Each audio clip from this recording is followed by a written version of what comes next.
যে তোমার বিশ্বাস ভেঙেছে তাকে তুমি ধন্যবাদ দাও, কারণ সে তোমার চোখে আঙুল দিয়ে দেখিয়ে দিয়েছে সবাই বিশ্বাসের যোগ্য হয় না। স্বার্থপর মানুষগুলো সফল হতে পারলেও কখনো কিন্তু সুখী হতে পারে না, এটাই বাস্তবতা। Hello my lovely viewers, welcome back to my channel Sathi's diary. I hope সবাই ভীষণ ভালো আছো, আমিও ভালো আছি।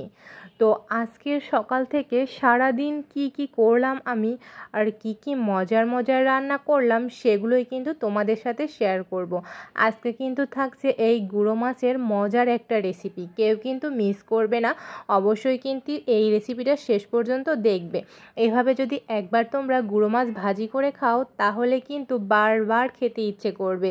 এই গুঁড়া মাছ ভাজিটা এত মজার হয়, এত মজার হয়, কি আর বলবো তোমাদের। তোমরা যদি একবার না ট্রাই করো তাহলে কিন্তু কখনোই বুঝতে পারবে না যে এই গুঁড়া মাছের রেসিপিটা কত মজার হয়।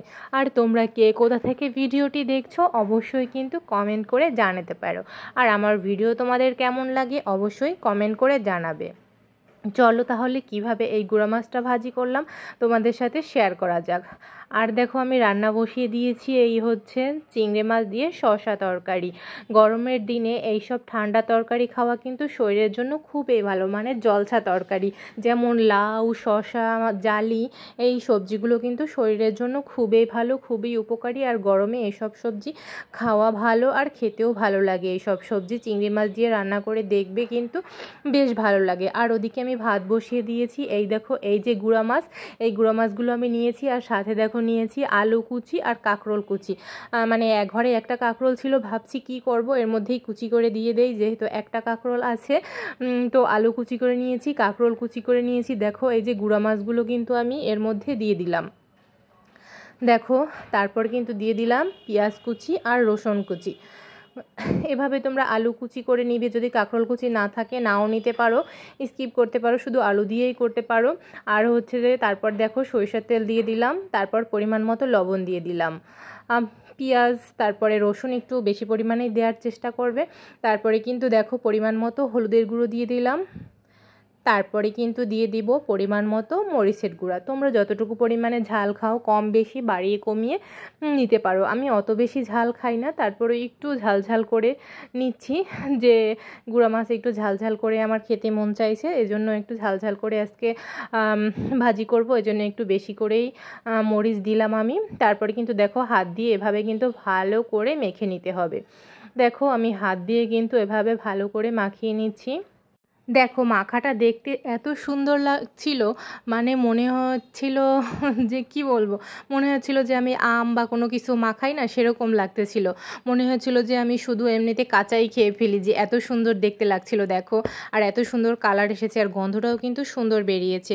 তো এভাবে কিন্তু আমি মেখে কিছুক্ষণ রেখে দিয়েছি। আর এদিকে দেখো আমার কিন্তু শসা রান্না হয়ে গিয়েছে, এই দেখো এতটুকু পরিমাণে হয়ে গিয়েছে শসা।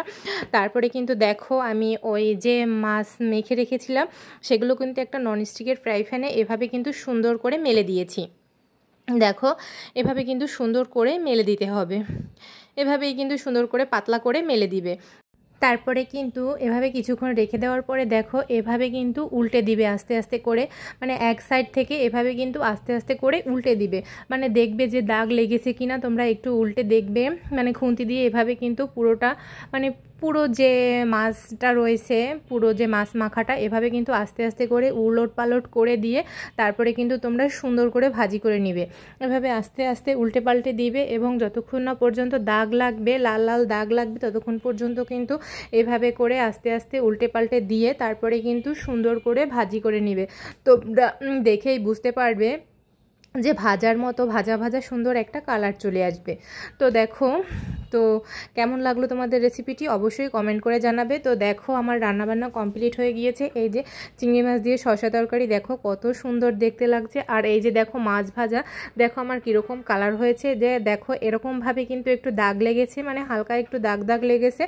তারপরে কিন্তু আমি নামিয়ে রেখেছি। এই মাছটা কলা পাতায় ভাজা সবথেকে বেশি মজা লাগে খেতে, কিন্তু যেহেতু আমার এখানে কলা পাতা নেই তাই আমি এভাবেই কিন্তু ফ্রাই প্যানে করে ভাজি করেছি। আর দেখো আমার বর নিয়ে এসেছে যে রুটি, আর নিয়ে এসেছে এটা কি বলো তো, বনলতার দই, মিষ্টি দই। মানে আমি তেমন একটা মিষ্টি জাতীয় খাবার পছন্দ করি না যদিও, তারপরও সে নিয়ে এসেছে বনলতার দই। বনলতার দইটা আসলে খেতে অনেক মজা, কিন্তু আমি যেহেতু মিষ্টি খাবার পছন্দ করি না তাই তেমন একটা খেতে পারি না, তাই একটু দেখিয়ে দিলাম তোমাদেরকে। আর দেখো এই যে কলা নিয়ে এসেছে, আর আমাদের ঘরে সব সময় কলা থাকে। আর আমি এই যে বাদাম নিয়ে এসেছি কতগুলো বাইরে থেকে, যেহেতু আমি ডায়েট করি সব সময় আমার বাদাম লাগে, বাদাম খাই মাঝে মধ্যে, এজন্য নিয়ে এসেছি। আর দেখো রাতের বেলা কিন্তু আমরা খাওয়া দাওয়া শেষ করলাম, শেষ করে তারপরে কিন্তু বসে পড়েছি দুজনে দই নিয়ে। এই যে তাকে দিয়েছি এই বড় প্লেটটা, আর আমি নিয়েছি এই ছোট বাটিটা, কারণ আমি তো বেশি পরিমাণে খাবো না, অল্প পরিমাণেই খাবো, এতটুকু পরিমাণেই যথেষ্ট, আমি অত বেশি খেতে পারি না, তাই অল্প পরিমাণেই নিয়েছি। যতটুকু নিয়েছিলাম ততটুকু শেষ করতে পারিনি, তা থেকে অল্প একটু খেয়েছি, মানে 2 চামচের মতো খেয়েছি। তারপর কিন্তু আমি আবার আমার বরকে দিয়ে দিয়েছি। এই দেখো কতটা পরিমাণ খেয়েছি। আমি মিষ্টি জাতীয় খাবার যেহেতু পছন্দ করি না, খেতে পারি না, তাই কমই খাই। তো আজকের ভিডিওটি এখানেই শেষ করছি। তোমাদের কেমন লাগলো ভিডিওটি জানিও। ভালো থেকো সবাই, ভিডিওটি দেখার জন্য অনেক অনেক ধন্যবাদ। সুস্থ থেকো সবাই।